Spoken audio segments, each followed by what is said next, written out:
10,000 volts electric fence para sa aking baka.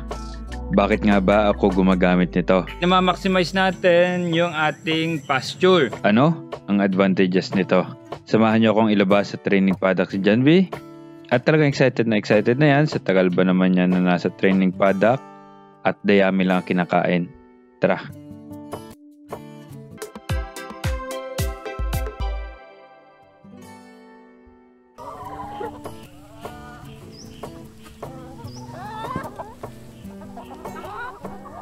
So may nagtanong sa atin kung bakit ko daw naisipan, ba't ako nagdesisyon na electric fence ang gamitin para yung way natin na pag-alaga sa ating mga baka.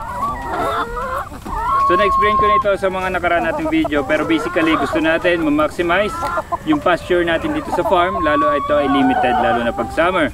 So di ba nasa training paddock si John B kasi nga natuyo yung farm, wala na siya nakakain at nagdadayami siya. Pero ngayon, green na ulit dito sa farm. Oras na para lumabas ulit si John B. Yan. Green na dito sa farm. Woo!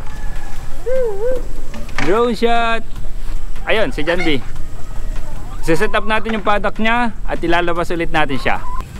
Excited ka na ba na lumabas at manginahin ulit ng damo? Hindi ka nakakulong lang dito. Tumungo. Oo daw. So yan, atin ang i-set up yung kanyang paddock. Ba't ko ginawang mic na talaga to? At ilabas na natin si John B. So dito yung ating mga gamit, yung mga poste natin, electric rope, yung pambutas natin. Ilagay natin yung unang paddock niya doon sa hindi na disturb pa ng ating mga manok. Tara. Okay, dito natin umpisahan yung paddock ni John B.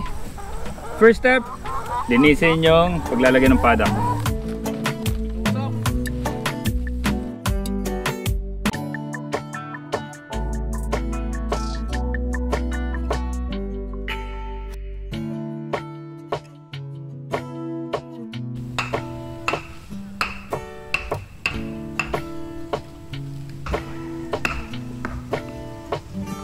So may mga nagtanong kung ano ba yung advantages kapag naka-electric fencing system tayo kagaya nitong ginagawa natin sa ating baka, no?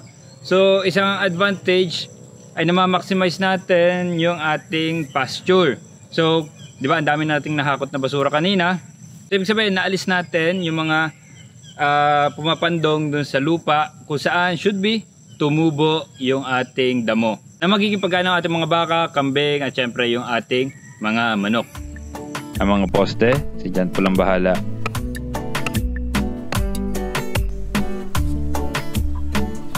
Yan po yung naglalagay ng mga poste. Tapasin natin itong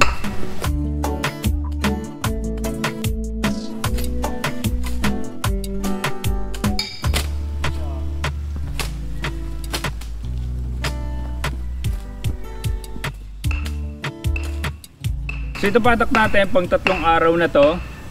Bale lalagyan lang ng partition yan. Nasa gano'n, sa mga susunod na araw hindi tayo laging setup ng setup, linis ng linis. So pag 3 araw nilinis natin, sinet up, tawid na lang tawid si John B.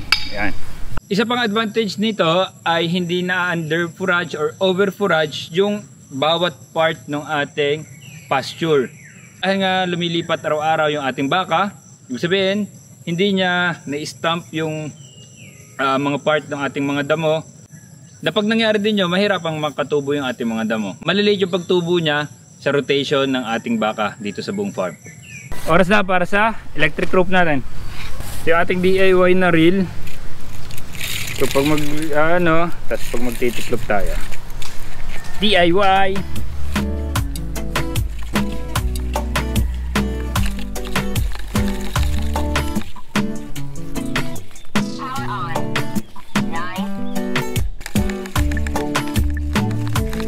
So pag ganito yung system natin, di ba, itong aking paddock, square to o kaya rectangle, ang mangyayari dito, kaya nating papuntahan doon sa ating baka yung literally every corner ng ating farm. Unlike kasi, di ba, pag nakatali siya, di ba, may pivot point. Ibig sabihin, bilog lang yung pwedeng makain ng ating baka, lalo na kung meron tayong mga batang nyug dito, yung mga hulip. Sabihin, hindi natin siya pwedeng papuntahin doon. At ang mangyayari, hindi makakain yung nasa mga puno nito at siya ay mag-overgrow. So naglalagay tayo dito ng dugsungan. Yan kasi yung pinto. Yan yung pwede nating buksan para pagtatawid yung ating baka. Tapos ito yung mga partition. Isang araw, pangalawa, pangatlo doon. Pababahin natin sa native thing. And lastly, ang pinakamagandang part dito is ito kasi ay humane way. Yung ating baka ay hindi nakukulong lang sa isang space all through her life. Hindi katulad ng iba na nakakulong lang. Wala namang masama doon, pero ito kasi yung pinili ko na way ng farming para sa ating baka.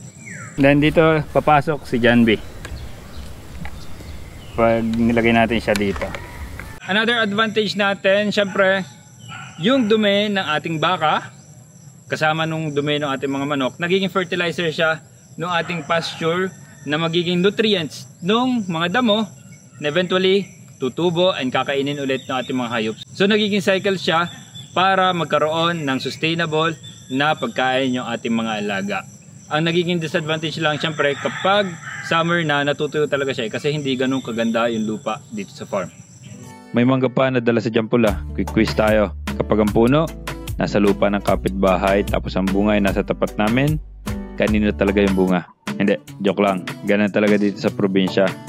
Ilipat na natin si Janvi. Ayaw na ayaw pa rin niya sa akin Bakit kaya? Pero wala akong magagawa kundi lumipat. Tingnan nyo rin naman ka-excited May paglundag pa mula sa labas.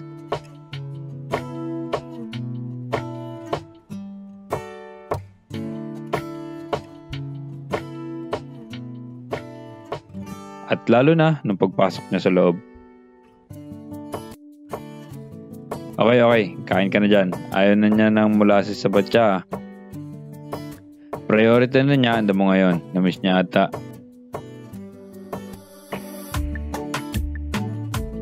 Kain ka lang dyan. Di na kita abalahin. Lagyan ko na lang ng tubig ang iyong waterer at out na ako. So yan ang kasagutan para sa advantages ng ating electric fencing system para sa ating pastured raised cow. Yun lang.